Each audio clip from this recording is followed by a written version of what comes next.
നമ്മുടെ ഈ പ്രപഞ്ചം നമുക്കെന്നും ഒരു അത്ഭുതമാണ്. നിരവധി അത്ഭുതപ്പെടുത്തുന്ന കാര്യങ്ങളാണ് ഓരോ നിമിഷവും നമ്മൾ ഈ പ്രപഞ്ചത്തിൽ നിന്നും കണ്ടെത്തിക്കൊണ്ടിരിക്കുന്നത്. ഇതിനോടകം നിരവധി അത്ഭുതപ്പെടുത്തുന്ന വസ്തുക്കൾ നമ്മൾ ഈ പ്രപഞ്ചത്തിൽ നിന്നും കണ്ടെത്തിയിട്ടുണ്ട്. ഉദാഹരണത്തിന് ബ്ലാക്ക് ഹോളുകൾ, പൾസാറുകൾ, ന്യൂട്രോൺ സ്റ്റാറുകൾ, മാഗ്നറ്റ് സ്റ്റാറുകൾ, വളരെ സ്ട്രെയിഞ്ച് ആയിട്ടുള്ള എക്സോ പ്ലാനറ്റുകൾ, അങ്ങനെ നിരവധി. സോ അത്തരത്തിൽ നമ്മൾ കണ്ടെത്തിയ ഒരു എക്സോ പ്ലാനറ്റ് ആണ് HD 189733b. പേര് പോലെ തന്നെ ഈ പ്ലാനറ്റും ഇച്ചിരി സ്ട്രെയിഞ്ച് ആണ്. 2005 ഭൂമിയിൽ നിന്നും 63 ലൈറ്റ് ഇയേഴ്സ് അകലെ നിൽക്കുന്ന വൾപിക്കുലാർ സ്റ്റാർ കോൺസ്റ്റലേഷനിൽ നിന്നാണ് ഈ ഗ്രഹത്തെ നമ്മൾ കണ്ടെത്തുന്നത്. സാധാരണ എക്സോ പ്ലാനറ്റുകളെ കണ്ടെത്താൻ ഉപയോഗിക്കുന്ന ട്രാൻസിറ്റ് എന്ന മെത്തേഡ് ഉപയോഗിച്ചായിരുന്നു ഈ ഗ്രഹത്തെ നമ്മൾ കണ്ടെത്തിയത്. അതായത് ഒരു സ്റ്റാറിന് മുന്നിലൂടെ ഒരു പ്ലാനറ്റ് കടന്നു പോവുകയാണെങ്കിൽ സ്വാഭാവികമായും ആ സ്റ്റാറിൽ നിന്നും വരുന്ന വെളിച്ചത്തിന് ഒരു മങ്ങൽ സംഭവിക്കും. ഇങ്ങനെ സ്റ്റാറിനുണ്ടാകുന്ന വെളിച്ചത്തിന്റെ മങ്ങൽ പഠിച്ചുകൊണ്ട് എക്സോ പ്ലാനറ്റുകളെ കണ്ടെത്തുന്ന രീതിയാണ് ട്രാൻസിറ്റ് മെത്തേഡ്. നിലവിൽ 4100-ലേറെ എക്സോ പ്ലാനറ്റുകളെ നമ്മൾ ഇങ്ങനെ ട്രാൻസിറ്റ് മെത്തേഡ് ഉപയോഗിച്ച് കണ്ടെത്തിയിട്ടുണ്ട്. കാണുമ്പോൾ ഈ ഗ്രഹം നമ്മുടെ ഭൂമിക്ക് സമാനമായ ഒരു ഗ്രഹമായി തോന്നാമെങ്കിലും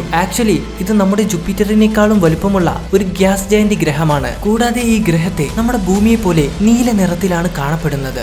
നമ്മുടെ ഭൂമിക്ക് ചുറ്റും വലിയ തോതിലുള്ള സമുദ്രങ്ങൾ ഉള്ളതുകൊണ്ടാണ് നമ്മുടെ ഭൂമിയെ നീല നിറത്തിൽ കാണാൻ സാധിക്കുന്നത്. എന്നാൽ ഈ ഗ്രഹത്തെ നീല നിറത്തിൽ കാണാനുള്ള കാരണം മറ്റൊന്നാണ്. അത് ഈ ഗ്രഹത്തിന്റെ അറ്റ്മോസ്ഫിയറിൽ അടങ്ങിയ വലിയ തോതിലുള്ള സിലിക്കേറ്റ് പാർട്ടിക്കിൾസ് കൊണ്ടാണ്. അതുകൊണ്ട് തന്നെ ഈ ഗ്രഹത്തിന്റെ സ്റ്റാറിൽ നിന്നും ലഭിക്കുന്ന വെളിച്ചത്തെ ഈ സിലിക്കേറ്റ് പാർട്ടിക്കിൾസ് സ്കാറ്റർ ചെയ്യുകയും അതിന്റെ ഫലമായി ബ്ലൂ കളർ റിഫ്ലക്ട് ചെയ്യുകയും ചെയ്യും. ഈ ഗ്രഹം സാധാരണയിൽ നിന്നും വ്യത്യസ്തമായി അതിന്റെ സ്റ്റാറിനോട് വളരെ അടുത്തൂടെയാണ് വലം വെക്കുന്നത്. അതുകൊണ്ട് തന്നെ ഈ ഗ്രഹത്തിന് ഒരു തവണ അതിന്റെ സ്റ്റാറിനെ വലം വെക്കാൻ വെറും 2.2 ദിവസങ്ങൾ മാത്രം മതി. സ്റ്റാറിനോട് വളരെ അടുത്തൂടെ വലം വെക്കുന്നത് കൊണ്ട് തന്നെ അതിശക്തമായ ചൂടാണ് ഈ ഗ്രഹത്തിൽ അനുഭവപ്പെടുന്നത്. കൂടാതെ ഈ ഗ്രഹം അതിന്റെ സ്റ്റാറിനോട് ടൈറ്റ്ലി ലോക്ക്ഡ് ആണ്. അതായത് ഈ ഗ്രഹം അതിന്റെ സ്റ്റാറിനെ വലം വെക്കുന്ന അതേ സ്പീഡിൽ തന്നെയാണ് അതിന്റെ സ്വന്തം അച്ചുതണ്ടിൽ കറങ്ങുന്നതും. അതുകൊണ്ട് തന്നെ ഈ ഗ്രഹത്തിന്റെ ഒരു ഭാഗം എപ്പോഴും അതിന്റെ സ്റ്റാറിനോട് അഭിമുഖമായിട്ടായിരിക്കും നിൽക്കുക. സോ ഈ ഗ്രഹത്തിന്റെ സ്റ്റാറിനോട് അഭിമുഖമായി നിൽക്കുന്ന ഭാഗത്തെ താപനില എന്ന് പറയുന്നത്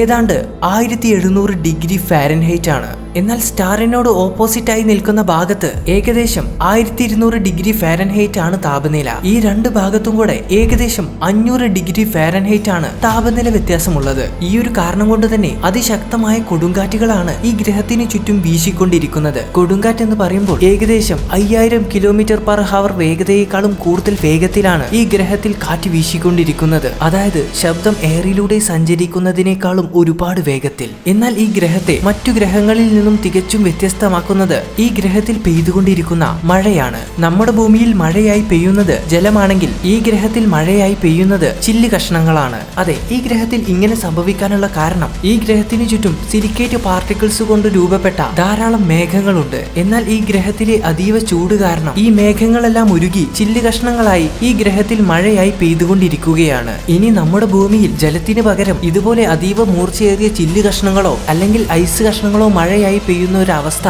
ഒന്ന് ഇമാജിൻ ചെയ്തു നോക്കൂ. എത്ര ഭയാനകമായിരിക്കും ആ അവസ്ഥ. സോ ഇതുപോലെ ചില്ലുമഴ പെയ്യുന്നത് കൊണ്ടും അതിഭീമാകാരമായ കൊടുങ്കാറ്റുകൾ വീശുന്നത് കൊണ്ടും അതികഠിനമായ താപനില ആയതുകൊണ്ടുമെല്ലാം ഈ ഗ്രഹത്തിൽ ജീവൻ ഉണ്ടാകാനുള്ള സാധ്യത വളരെ കുറവാണ്. എങ്കിലും ചിലപ്പോൾ ഇതുപോലുള്ള കഠിന കാലാവസ്ഥകളിലും ജീവിക്കാൻ സാധിക്കുന്ന ജീവികൾ ഈ പ്രപഞ്ചത്തിൽ ഉണ്ടായേക്കാം. കാരണം ഈ പ്രപഞ്ചം ഒരു മഹാത്ഭുതമാണ്. ഇതുപോലെ സ്ട്രെയിഞ്ച് ആയിട്ടുള്ള പ്ലാനറ്റുകൾ നമ്മുടെ പ്രപഞ്ചത്തിൽ ഇനിയും ഒട്ടനവധിയുണ്ട്. അവയെക്കുറിച്ചെല്ലാം നമുക്ക് ഭാവിയിൽ വീഡിയോ ചെയ്യാം. So if you like this video, please like and comment it. Then consider subscribe our channel.